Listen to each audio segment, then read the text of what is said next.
Astaghfirullah. Bismillahirrahmanirrahim. Assalamualaikum warahmatullahi wabarakatuh.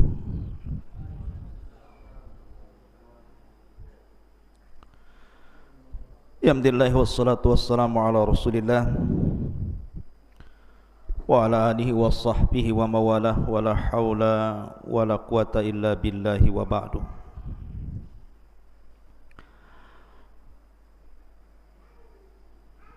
Antum kalau ngaji enggak bawa catatan ya. Jadi tanya tak bisa. Mulai besok baca catatan ya. Udah kayak Imam Bukhari saja antum. Jadi catat ya. Nanti kalau dakwah di luar ada maklumat jadinya.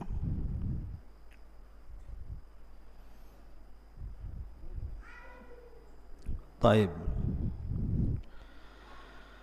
Alhamdulillah wassalatu wassalamu ala Rasulillah wa ala alihi wa sahbihi wa mawalah wa la hawla wa la quwata illa billahi wa ba'du.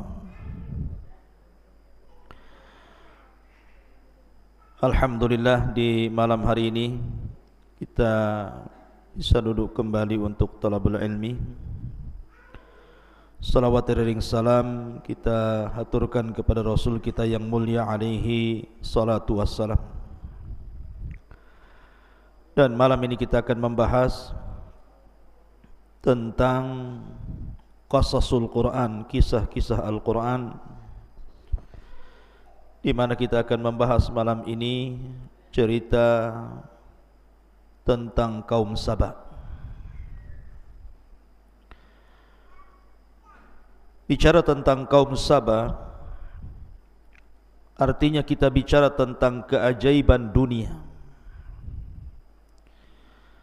Karena kaum Saba itu dianugerahkan banyak nikmat oleh Allah Subhanahu wa taala yang tidak dianugerahkan di negeri-negeri di dunia, tentu di zaman itu.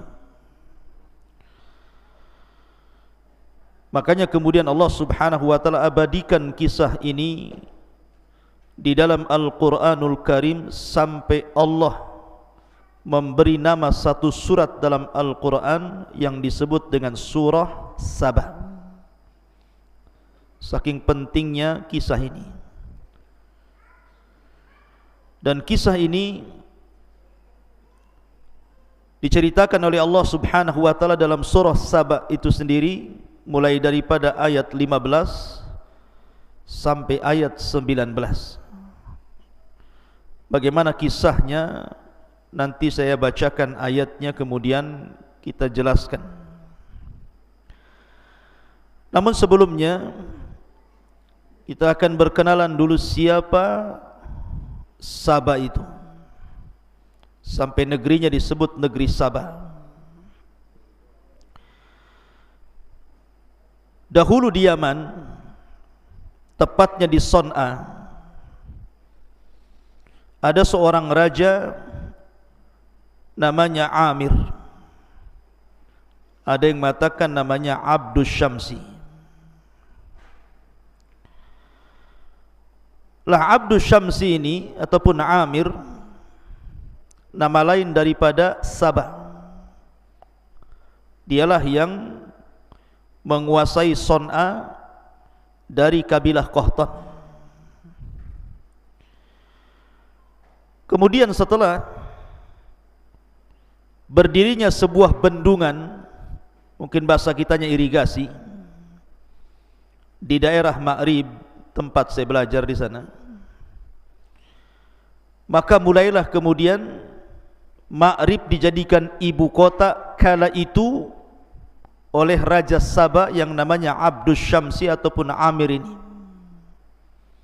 Makanya Ma'rib dikenal sampai hari ini dengan bendungannya itu.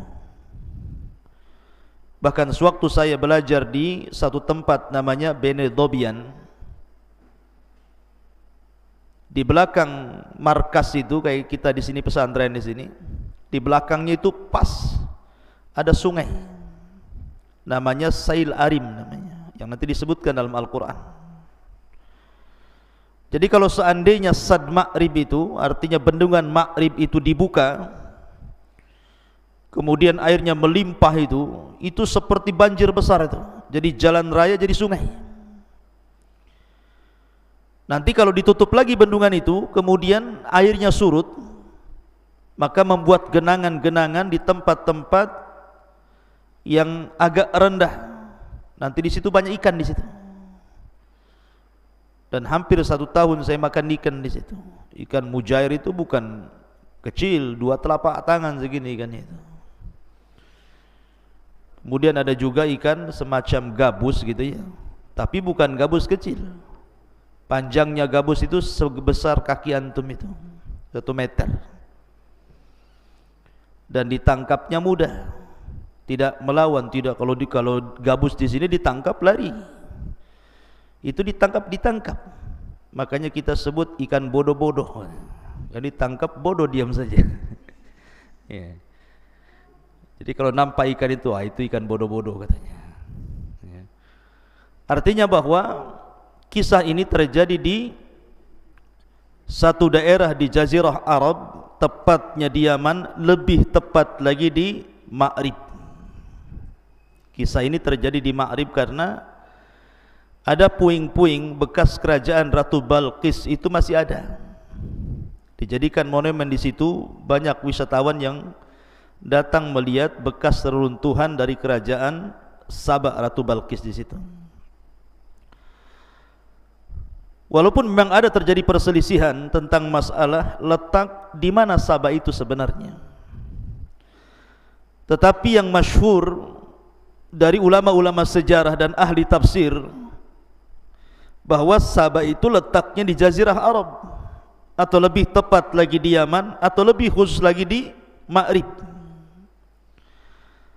Tetapi ada juga yang mengatakan bahwa Sabah itu ada di Ethiopia sana. Tapi ini tidak masyhur pendapat ini. Pendapat yang masyhur adalah letaknya di Ma'rib Yaman. Ma'asyiral muslimin yang dimuliakan Allah Azza wa Jalla, baik kita akan baca ayatnya, kemudian kita kisahkan. Menarik kisah ini sebenarnya. Allah Subhanahu wa taala berfirman dalam surah As-Saba ayat 15 dan seterusnya.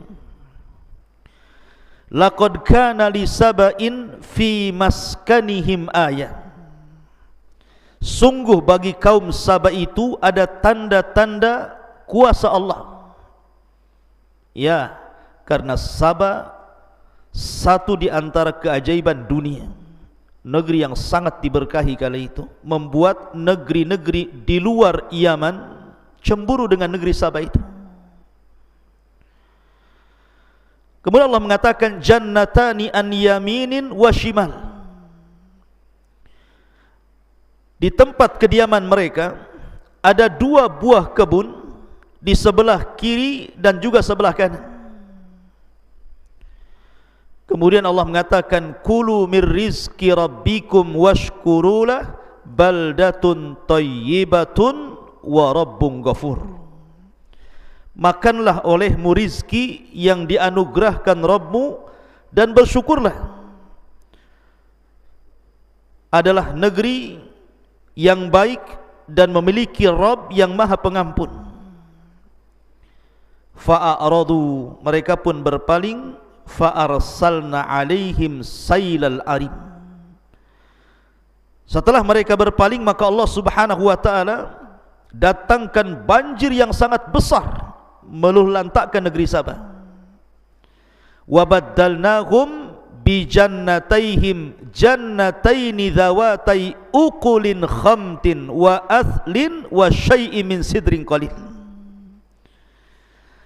Kemudian kebun yang tadinya indah, rindang dan begitu seterusnya, kami ganti kedua kebun itu dengan kedua kebun yang ditumbuhi pohon-pohon yang pahit dari pohon asal, kemudian juga pohon sidr. Jadi di situ ada pohon pahit namanya khamtin, kemudian pohon asal, kemudian pohon sidr. Nanti kita jelaskan 3 pohon ini. Kemudian Allah mengatakan dzalika jazainahum bima kafaru wa hal nujazi illal kafur. Allah mengatakan demikianlah kami berikan balasan kepada mereka karena kekafiran mereka, dan kami tidak menjatuhkan azab melainkan hanya kepada orang-orang kafir. Ikhwatu fiddin muliakan Allah Subhanahu wa taala. Kita akan ceritakan sebab nuzulnya dulu ya. Jadi sebab nuzul ayat ini, asbab nuzul ayat ini, Nabi SAW menceritakan tentang kisah kaum Saba ini kepada orang-orang Quraisy. Kenapa Nabi SAW menceritakan kisah ini kepada orang-orang Quraisy? Karena Allah Subhanahu wa taala sudah banyak memberikan nikmat kepada orang-orang Quraisy itu. Pertama, Quraisy itu memiliki Baitullah Al-Haram. Di situ ada Ka'bah yang dimuliakan sejak zaman Ibrahim. Kemudian yang kedua, Allah amankan negerinya. Karena setelah peristiwa Abrahatul Asram yang menyerang Ka'bah kemudian diazab oleh burung ababil, maka kabar tentang azabnya Abraha ini kemana-mana. Sehingga kalau ada orang-orang Mekah keluar, baik ke Yaman ataupun ke Syam, dalam perjalanan mereka aman. Tidak berani ada orang ganggu, takut diserang burung ababil. Kemudian juga mereka diberikan rizki yang melimpah. Makanya Allah Subhanahu wa taala abadikan nikmat orang-orang Quraisy ini dengan firman-Nya, li ila fi Quraisyin ila fihim rihlatash syita'i was-saib falyabudu rabb hadzal bait alladzi at'amahum min ju'i wa amanahum min khauf. At'amahum min ju', mereka aman dari kelaparan seperti kaum Sabah, dan mereka diberikan keamanan dari rasa takut seperti kaum Sabah. Artinya Nabi SAW seolah-olah ingin mengatakan, kalau nikmat Allah yang Allah anugerahkan kepada kalian tidak ingin hilang kepada kalian, bersyukurlah kalian. Dengan cara apa? Falyabudu rabb hadzal bait, sembah Rabb pemilik Ka'bah ini. Maka Nabi SAW mengingatkan tentang kaum Sabah ini agar orang-orang Quraisy itu jangan kufur nikmat. Lalu seperti apa nikmat yang Allah anugerahkan kepada kaum Sabah itu? Sampai Allah abadikan ceritanya dalam Al-Quran. Ma'asyiral muslimin yang dimuliakan Allah Azza wa Jalla, sebelum kita ceritakan nikmat mereka, saya akan sebutkan satu hadis tentang kisah Sabah ini dari Nabi SAW. Hadis ini dari Abdullah bin Abbas radhiyallahu anhuma. Inna rajulan sa'ala Nabi SAW anis Sabah. Jadi ada orang laki-laki datang kepada Rasul bertanya tentang Sabah. Ma huwa Sabah itu? Arajulun am imra'atun am ardun? Sabah itu apa wahai Rasul? Apakah dia seorang laki-laki? Apakah dia seorang perempuan? Apakah dia berbentuk tanah? Sabah itu apa sih sebenarnya? Maka Nabi SAW mengatakan, bal huwa rajul. Sabah itu seorang laki-laki, seorang raja. Walada asyratan, memiliki 10 anak. Fasakanal Yaman minhum sittah. Dari 10 anak Sabah itu 6 orang tinggal di Yaman. Kemudian wabisyami minhum arba, adapun yang 4 tinggal di Syam. Siapa anak-anak Sabah yang tinggal di Yaman itu?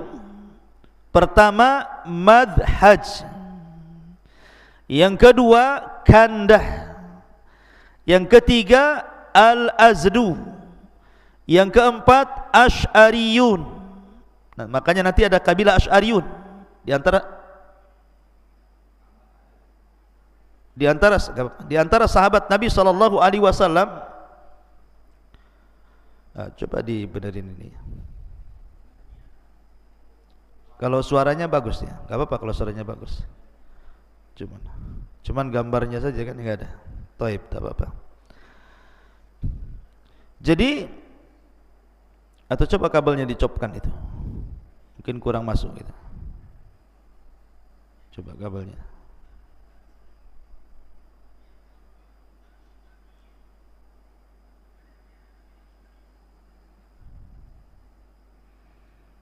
Ada gambarnya? Gak nampak juga.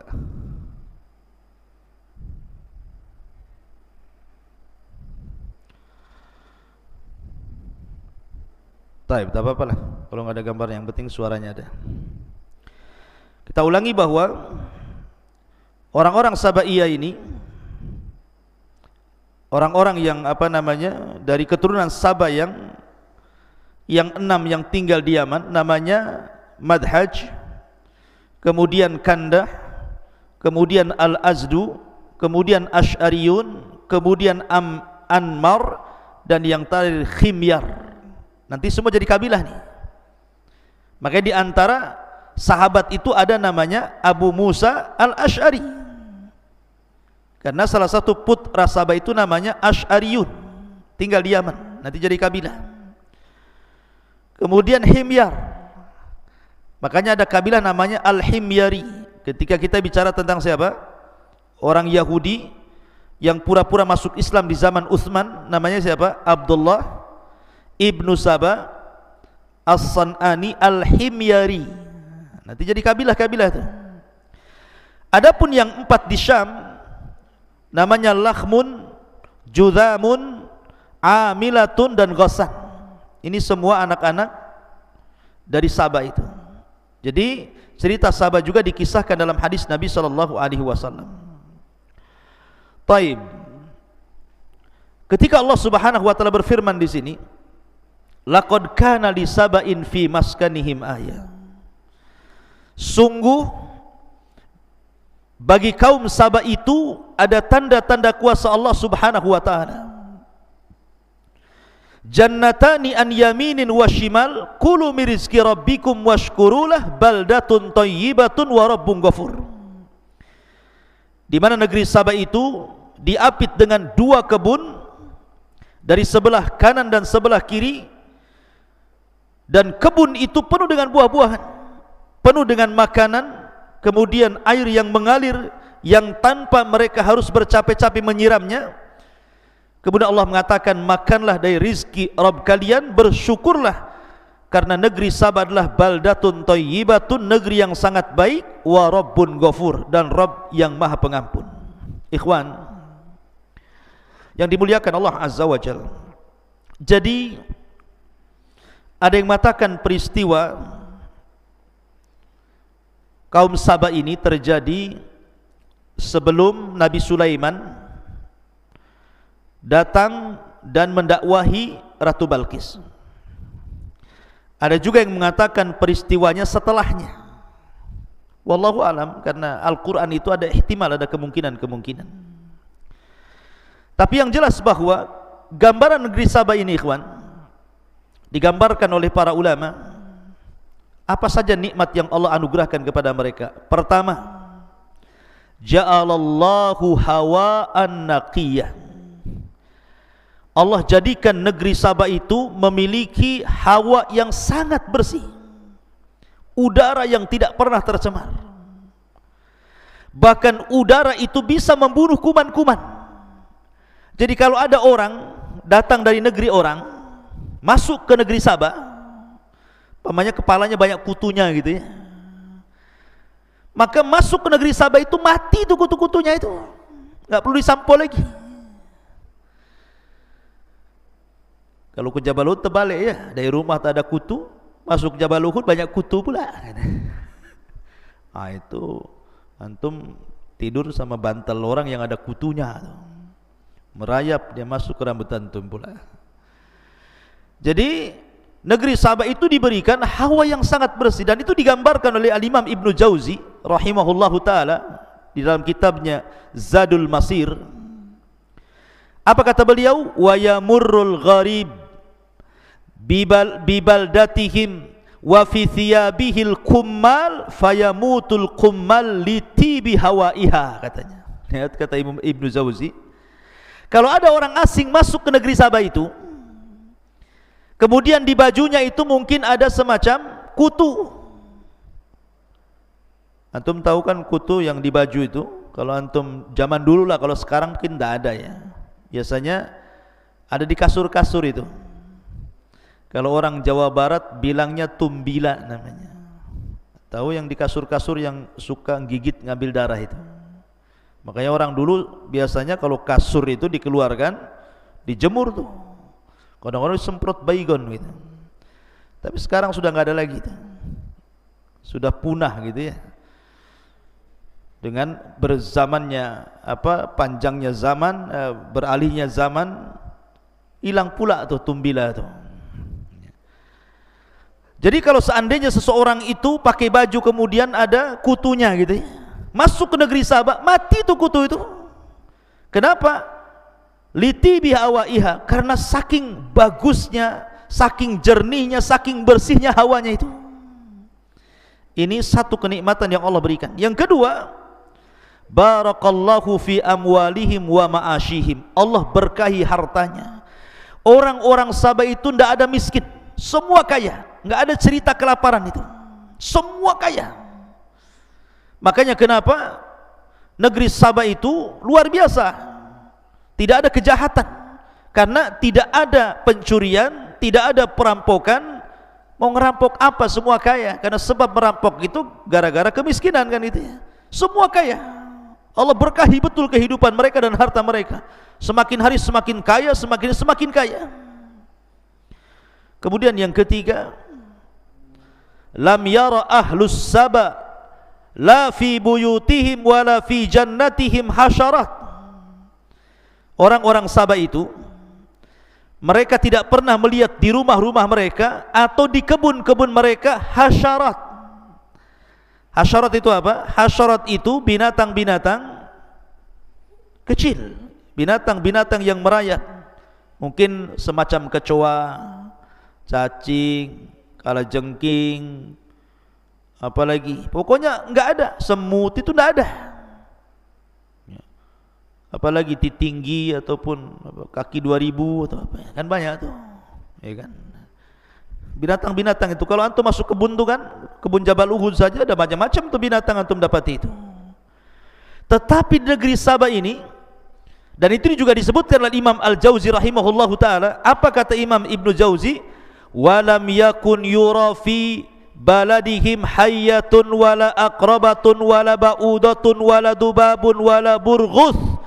Nah, lihat, kaum Sabah itu tidak pernah melihat ada ular, ada kalajengking, ada nyamuk, ada lalat, ada burghus, binatang-binatang kecil, tidak ada. Subhanallah. Tidak di rumah, tidak di kebun. Kalau kita kan masuk kebun kadang-kadang takut ular, takut kalajengking, takut binatang-binatang buas gitu ya. Ini kaum Sabah tidak ada binatang-binatang kayak gitu itu. Subhanallah ya. Jadi masuk hutan itu betul-betul tidak didapati satu pun hasyarat, binatang-binatang kecil itu. Memang bersih dari binatang-binatang, murni kebun itu bersih dari hal-hal yang seseorang menakutkan atau menjijikan dari binatang-binatang kecil itu. Kemudian yang nomor 4, barakallahu fi ardihim. Allah berkahi buminya. Betul-betul Allah berkahi buminya. Jadi kaum Sabah itu tidak pernah yang namanya panen itu musiman. Musim terus saja. Bayangkan coba, kalau kita mau duren, itu nunggu musim duren itu setahun sekali kan. Kadang-kadang nggak musim duren, nyari durennya kemana? Ke Nagoya. Banyak ustadz duren nggak musim ya, tapi kan nggak musim di sini, musim di sana. Tapi kaum Sabah ini nggak pernah tidak musim terus, bayangkan. Apa nggak enak tuh? Ya. Makanya Allah berkahi buminya tuh. Kemudian yang nomor 5, hayatuhum fil amni wal aman. Kehidupan mereka betul-betul di atas keamanan. Tidak ada perampok, nggak takut dicuri, nggak takut diperkosa, nggak takut, pokoknya jalan kemana saja perempuan sendirian itu aman. Dan yang lebih hebatnya ikhwan, annahum idza safaru ila ardi Syam kanu aminina minal a'da mutmainnina alal ghada ghaira khaifina minal ju'i wad dhama. Apabila mereka safar dari negeri Sabah ke Syam, perjalanan 2000 lebih kilo gitu ya, mereka merasa aman dari musuh, merasa aman dari al-ghada. Al-ghada itu maksudnya makanan. Kalau orang sekarang mau safar ikhwan, pasti membawa perbekalan kan. Jangankan safar jauh ke Barelang saja, kita dah siap-siap tuh beli minuman, bawa makanan, bawa ikan bakar gitu ya, daging bakar, sate bakar, semua bakar gitu ya kan. Itu ke Barelang saja itu. Kita kadang-kadang bawa bekal, padahal kita pakai mobil, di zaman itu tidak ada mobil. Tetapi orang-orang Sabah ini kalau safar nih sejauh dari Yaman ke Syam itu tidak perlu bawa makanan, tidak perlu bawa minuman, karena mereka hanya satu jalur saja. Jadi jalan mereka itu cuma satu, sebelah kanan kebun, sebelah kiri kebun. Subhanallah. Dan dalam kebun itu penuh dengan makanan, penuh dengan buah-buahan, dan ada air yang mengalir, tinggal minum saja, kemudian hawanya sangat bersih sekali. Jadi mereka itu pergi ke mana-mana nggak bawa apa-apa itu. Lihat, luar biasa negeri Sabah ini, kemana-mana nggak bawa bekal. Ke Syam, balik ke Syam biasa saja. Bahkan yang lebih ajaib lagi, kata Imam Qatadah rahimahullahu taala, kanatil mar'atu tamurru bil miqtal ala ra'siha fatamtali'u minas thimari mimma yatasaqatu fihi min nadjihi wa kathratihi. Bahkan kalau seorang wanita ingin mengambil buah, ingin memanen, tidak perlu manjat, tidak perlu pakai kayu gitu ya, tidak perlu dipetik, cukup diletakkan saja di kepala wadahnya itu, ya kan? Kemudian berjalan tuh masuk kebun, keluar kebun sudah penuh tuh isinya tuh. Lihat, ya. Anda coba, ini mukjizat ini keanehan luar biasa kan? Kita ini mau cari mangga saja, mau metik mangga itu di pohonnya, harus perang lagi dulu dengan semut rangrang itu, dengan semut merah itu. Kadang-kadang zaman dulu itu bawa abu tuh biasanya. Kalau saya dulu di desa-desa itu kalau mau manen mangga itu bawa abu bakar tuh, ditebar itu di di batang-batangnya, ngelawan semut rangrang itu supaya jangan digigit. Tetapi karena banyaknya semut, ya percuma juga, ada juga yang gigit kan gitu ya. Kadang-kadang nggak tahan, terjun payung dia dari atas.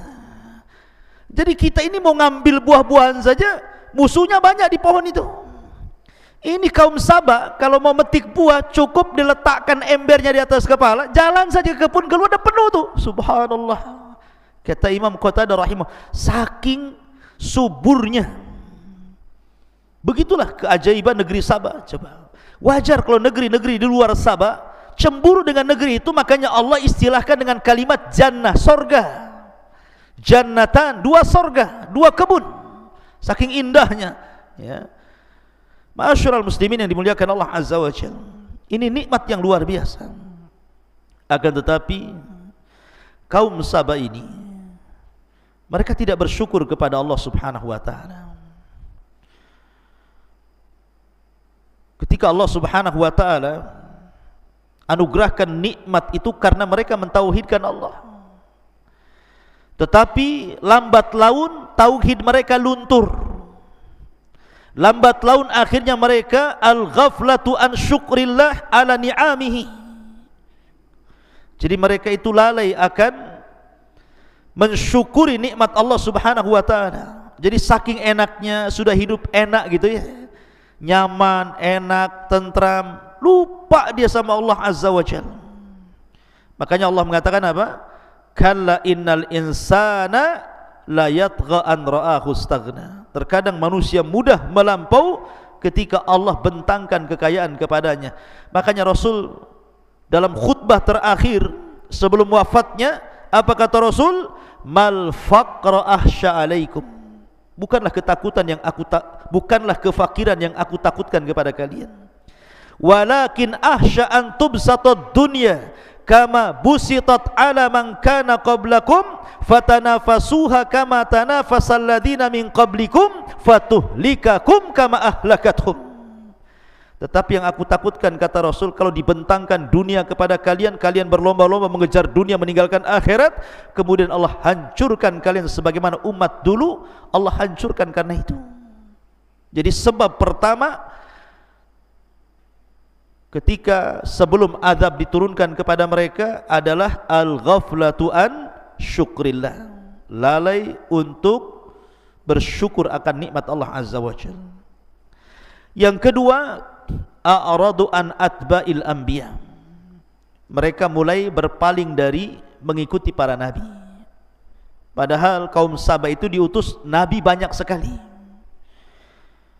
Tetapi sebagaimana fitrah dakwah para nabi selalu didustakan, maka sedikit-sedikit mereka pun tidak mendengar wejangan para nabi, akhirnya kufur. Kemudian mereka berubah, yang tadinya mentauhidkan Allah, belakangan mereka menyembah kawakib, menyembah bintang, menyembah bulan, menyembah matahari. Makanya ketika Hudhud kemudian terbang, kemudian melihat kerajaan Balqis, apa kata Hudhud? Inna wajadna, sungguhnya kami dapati Balqis dan kaumnya ya'buduna syamsa min dunillah, gitu, menyembah matahari dari selain Allah. Jadi mereka mulai menyembah bintang, menyembah matahari dan bulan. Kemudian juga mulailah mereka jauh dari ketaatan kepada Allah Azza wa Jal. Kemudian yang paling parah, mulai sombong mereka. Sombong. Padahal Allah Subhanahu wa Ta'ala sudah berikan nikmat kepada mereka. Mereka sombong. Sebab itulah Allah Subhanahu wa Ta'ala azab mereka. Bagaimana azabnya? Allah katakan fa'aradu. Mereka pun berpaling. Setelah mereka berpaling, fa'arsalna alaihim, kami utus kepada mereka sailal arim. Sail itu artinya banjir, arim itu artinya besar. Ada juga yang mengatakan arim di sini, ada beberapa penafsiran para ulama apa yang disebut dengan kalimat arim dalam Al-Quran. Pertama, ada yang mentafsirkan arim di sini artinya bendungan. Jadi banjir dari bendungan itu. Ada juga yang mengatakan arim itu air yang ditampung dalam bendungan. Ada juga yang mengatakan arim itu artinya air yang sangat besar. Ada juga yang mengatakan arim itu artinya nama lembah yang dibendung itu. Ada juga yang mengatakan bahwa arim itu artinya tikus yang sangat besar, sebesar kucing, dan menggerogoti bendungannya. Gini ikhwan, jadi sebelum negeri Saba ini diberikan nikmat, air bagi mereka itu mahal. Terkadang mereka berperang gara-gara air, memperebutkan air itu gara-gara air itu. Maka kabilah-kabilah di Saba itu mereka berperang untuk mendapatkan air. Akhirnya kemudian mereka datang kepada Ratu Balqis, menceritakan tentang kesusahan mereka dari air itu. Maka dalam riwayat, oleh Ratu Balqis inilah dibuatkan semacam bendungan di antara dua bukit besar.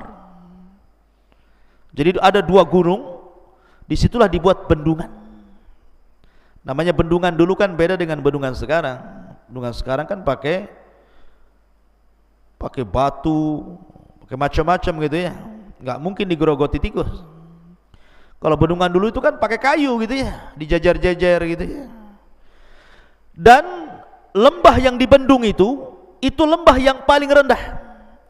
Sehingga kalau terjadi hujan, dari mana-mana tempat itu air ngalir jadi situ. Maka oleh Ratu Balqis dibuatkan bendungan antara dua gunung itu, kemudian dikeluarkan irigasi, dari situlah mengalir ke kebun-kebun. Lah sejak saat itulah Saba menjadi kaya. Ketika mereka kaya kemudian kufur, dari sinilah kemudian Allah Subhanahu wa Ta'ala mengutus tentaranya berupa seekor tikus yang besarnya sebesar kucing. Itu pernah melihat tikus sebesar kucing? Namanya tikus got. Saya pernah lihat YouTube tahun berapa dulu ya, ketika masih ada YouTube awal-awal tuh. Ketika ada orang ketangkap di Jakarta, orang jual bakso pakai daging tikus. Saya lihat di berita itu, tikusnya gede-gede itu. Tikus got itu. Mungkin kalau ketemu kucing, kucing yang lari itu. Tikus got itu gede-gede itu. Tapi mungkin di sini lebih gede lagi. Tapi bagaimana Allah Subhanahu wa Ta'ala kuasa? Allah tidak mengutus harimau kan? Allah tidak mengutus buaya, apalagi buaya darat. Allah tidak mengutus binatang-binatang besar, gajah, tidak. Allah kalau mengutus itu yang ringan-ringan, seperti burung ababil, burung laut, burung hitam tuh. Kemudian juga ngutus tikus. Jadi tikus ini masuk ke bendungan itu, digerogoti itu sikit.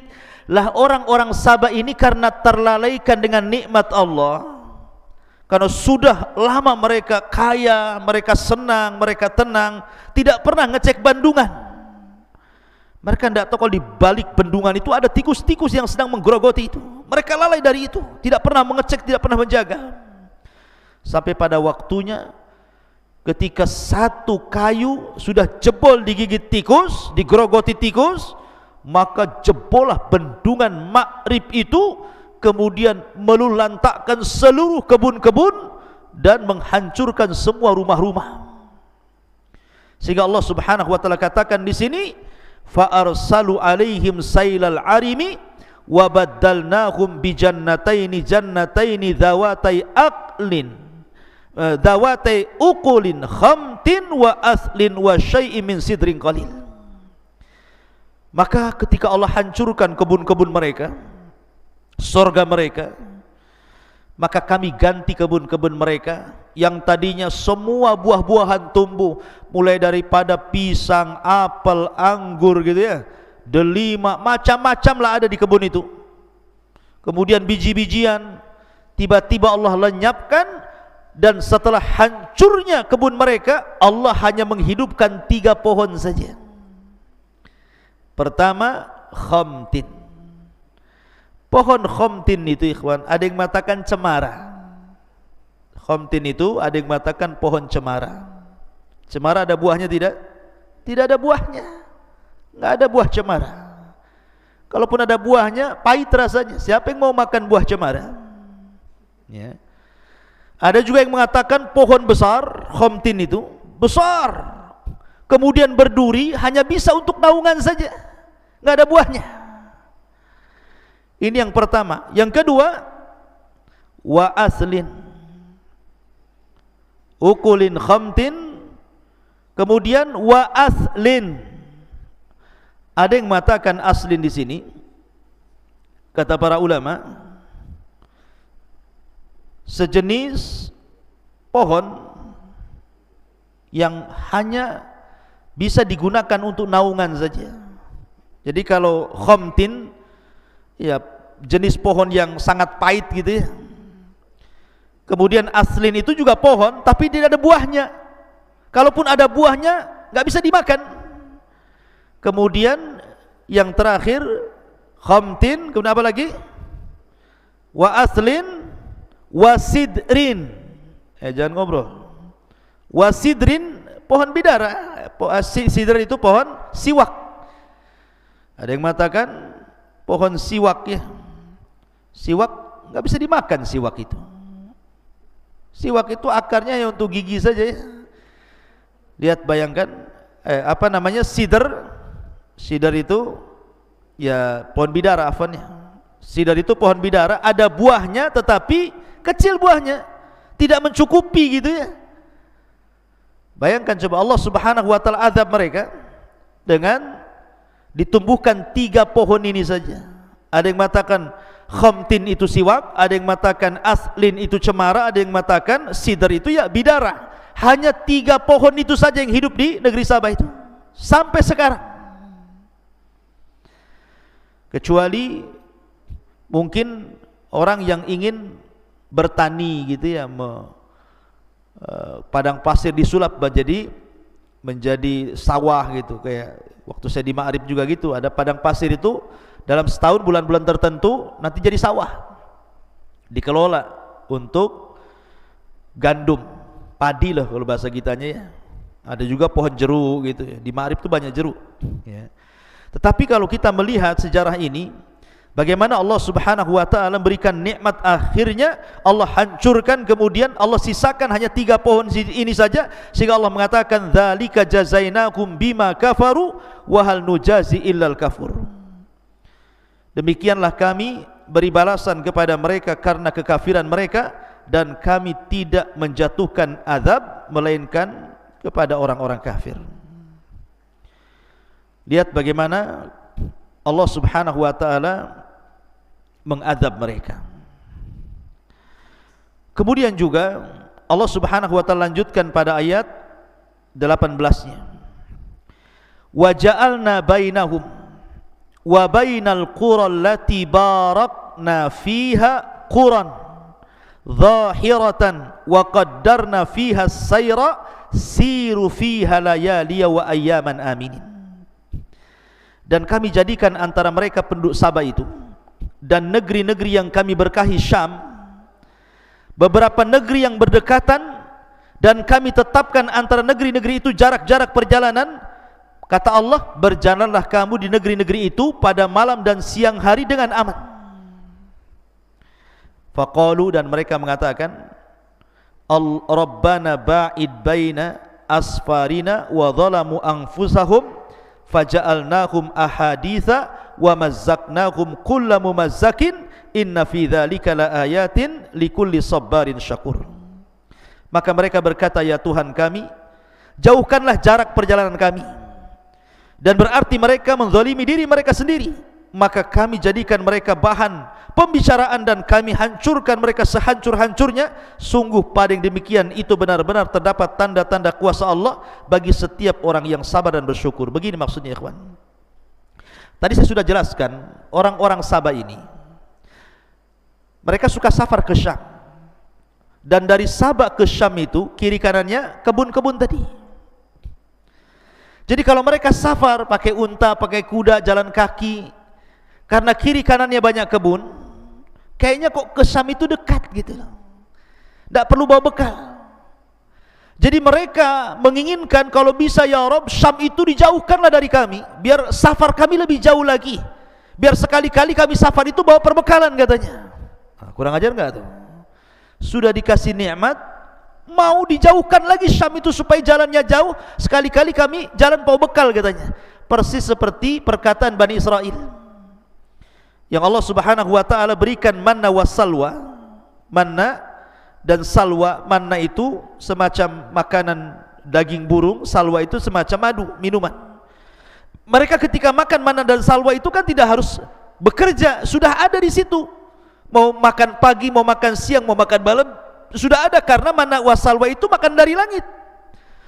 Sudah diberikan makanan enak, mereka mengatakan kepada Musa, ya Musa, kami sudah bosan manna dan salwa ini. Kalau bisa carilah makanan yang ya bawang-bawang, sayur-sayur, mimbakliha wa kithaiha wa fumiha wa adasiha wa basoliha. Kalau bisa yang pakai bawang lah, bawang putih, bawang merah, biji-biji. Dikasih makan enak, mau makan yang enggak enak. Lah kaum Sabah ini sama gitu, dikasih perjalanan yang dekat gitu ya, dari Sabah ke Syam itu sudah enak, pergi kemana aman, mau siang mau malam. Bahkan seandainya ada seorang wanita 10 hari safar, tidak ada yang berani ganggu dia, saking amannya. Dan tidak perlu bawa bekal, pulang pergi, pokoknya nggak perlu bawa dompet. Tapi mereka mengatakan, ya Rabb, kami bosan, ya, kami maunya Syam itu kalau bisa dijauhkanlah dari kami, biar kami kalau pergi itu bawa bekal katanya. Sebab itulah maka Allah Subhanahu wa taala hancurkan mereka, dan setelah kehancuran itu faja'alnahum ahadis, mereka pun dibicarakan orang satu dunia, bahkan dibicarakan Al-Qur'an sendiri. Wa mazzaqnahum kulla mumazzaq, kami cerai beraikan mereka. Akhirnya setelah tragedi banjir ini, orang-orang Sabah itu ada yang ke Persia, ada yang ke Jazirah Arab, ke Yathrib, ada yang ke Mekah, ada yang ke Ethiopia, ada yang kemana-mana mereka mencar. Salah satunya adalah Amr ibn Amir. Amr ibn Amir itu dari Sabah akhirnya hijrah ke Yathrib, yang kemudian belakangan menjadi kakek buyutnya dua kabilah, Khazraj dan Aus, yang belakangan setelah Rasul datang ke Madinah, dua kabilah itu disebut Ansar. Orang-orang Ansar, orang-orang Ansar dari keturunan Amr ibnu Amir. Lah Amr ibn Amir ini salah satunya adalah orang yang terkena korban azab pecahnya bendungan Ma'rib, kemudian melantakkan negeri Sabah, maka dia hijrah ke Yathrib. Kemudian beranak pinak, jadilah dua kabilah namanya Khazraj dan Aus. Belakangan Khazraj dan Aus itu jadi sahabat Nabi SAW dari kalangan Ansar. Makanya Allah mengatakan, inna fi dzalika laayatin likulli sabarin syakur. Pada yang demikian itu benar-benar terdapat tanda kekuasaan Allah bagi setiap yang bersabar dan juga bersyukur. Wallahu a'lam bishawab. Ini diantara kisah negeri Saba dalam Al-Quran. Subhanakallah bihamdika asyhadu an la ilaha illa anta astaghfiruka wa atubu ilaik. Allah ta'ala. Assalamualaikum warahmatullahi wabarakatuh.